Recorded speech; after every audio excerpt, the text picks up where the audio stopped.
Je suis sûre qu'en plus c'est le premier à se branler devant un porno, à se masturber devant un porno, parce que il a l'air tellement coincé du cul qu'on va utiliser un langage à sa hauteur.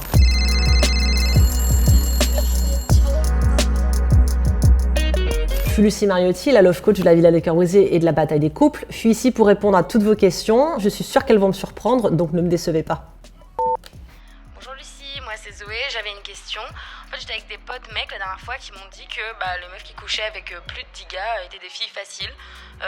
Est-ce que tu trouves ça vrai? Parce que en fait, quand des gars font ça, on dit juste que c'est des Don Juan ou des mecs qui ont du succès. Donc, tu peux m'en parler?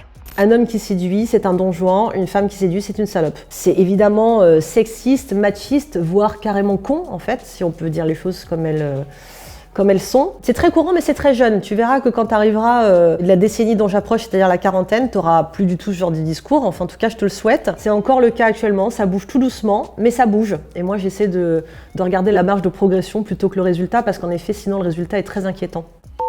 Bon, Lucie, moi, j'ai un vrai problème. Je suis gay et j'en ai marre que des gens me demandent, quand je suis avec un mec, qui fait l'homme et qui fait la femme. Ça me fait bizarre cette question parce que je pense que si on la transposait à un couple hétérosexuel, ce serait quand même très bizarre. Il n'y a pas de place pour les hommes, il n'y a pas de place pour les femmes. En fait, il y a des places pour des humains et chaque humain est différent et chaque humain fait ce qu'il veut. C'est pas une question de masculinité ou de féminité parce que d'ailleurs, il y a des hommes qui ont de très belles et très grandes énergies féminines et des femmes qui ont de très belles et très grandes énergies masculines. On aime les gens pour ce qu'ils sont, pour leur cœur. En fait, ça n'a aucune importance le genre. La question ne se pose pas à ce niveau-là, elle se pose au niveau de l'âme, de la spiritualité de la personne, de son essence, de ce qui se projette d'elle, de ce qui dégage d'elle. Donc en fait, qui fait l'homme, qui fait la femme, on s'en fout. La question ne se pose même pas. Salut Lucie, j'ai 28 ans, mais j'ai jamais eu d'orgasme. Du coup, je voulais te demander si tu pensais que c'était plutôt physique ou plutôt mental. Et si je devais aller voir une gynéco, un psy, je sais pas trop quoi faire. Donc voilà, j'attends ta réponse. La seule raison physiologique qui peut expliquer l'absence d'orgasme, c'est le fait d'avoir été excisé. À partir du moment où tu as un clitoris, tu es capable d'avoir un orgasme. Donc en effet, je t'invite à consulter une gynécologue ou une sage-femme, parce qu'il faut savoir qu'il y a des sages-femmes qui sont spécialisées dans le fait de se réapproprier sa féminité. Donc en effet, c'est qu'il doit y avoir un blocage d'un ordre psychologique ou d'un ordre mental, ou simplement que peut-être tes partenaires ou toi ne savaient pas exactement vous y prendre. Bonjour Lucie, alors j'ai une question un peu gênante, mais c'est le moment où Je j'avais les adore. posé.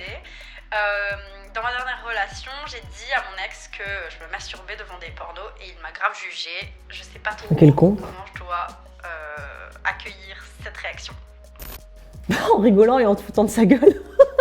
Je suis sûre qu'en plus c'est le premier à se branler devant un porno, à se masturber devant un porno, parce que il a l'air tellement coincé du cul qu'on va utiliser un langage à sa hauteur. Trouve-toi quelqu'un d'un peu plus ouvert d'esprit. Ton plaisir t'appartient. Et comme on dit, il faut essayer pour savoir si ça vous plaît. Donc essayez, et si ça vous plaît, continuez. Salut Lucie, alors j'ai une question.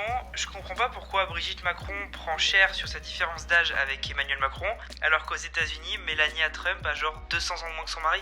En effet, le problème de l'âge pose problème aujourd'hui avec Brigitte et avec Emmanuel parce que c'est dans ce sens-là. Un homme plus vieux, c'est tout à fait logique, c'est mignon. Et ça, malheureusement, merci Walt Disney. Il y a un côté, encore une fois, très, très, très arriéré. Mais on pense que l'homme doit être plus fort, doit gagner plus d'argent. Seul l'homme peut protéger la femme. Ce qui, encore une fois, est faux. Ça pose problème parce que c'est dans ce sens-là. On est dans une société conservatrice où tout ce qui est nouveau dérange. Et on le voit malheureusement aussi avec l'homosexualité. Salut Lucie, voilà j'ai une petite question pour toi. Avec ma meuf, ça fait 6 mois qu'on parle d'avoir un enfant, mais il y a un gros problème, c'est qu'on veut toutes les deux le porter. Alors comment on pourrait se décider? J'en sais rien.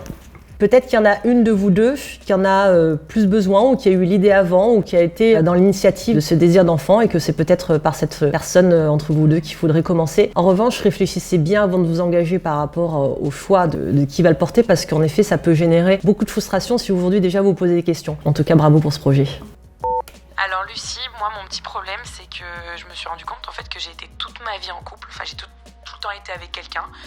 Quand ça se finissait, j'ai enchaîné une relation et c'est la première fois en fait que je me retrouve toute seule et là, je suis un peu perdue. Je sais pas trop quoi faire, je me sens complètement désorientée et donc voilà, je suis complètement seule.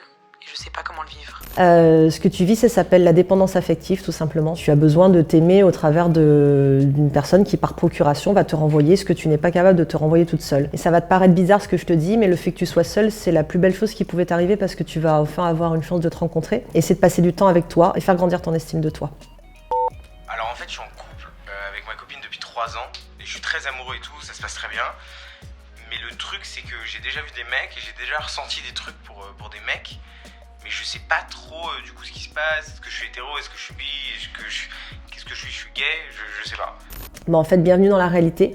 La réalité, c'est que l'humain est un tout. On a de multiples facettes. On est capable d'aimer tous les genres et d'être attiré ou de désirer tout type de personnes qui diffusent des choses qui nous touchent et qui résonnent en nous. Tout ce que tu vis est parfaitement normal.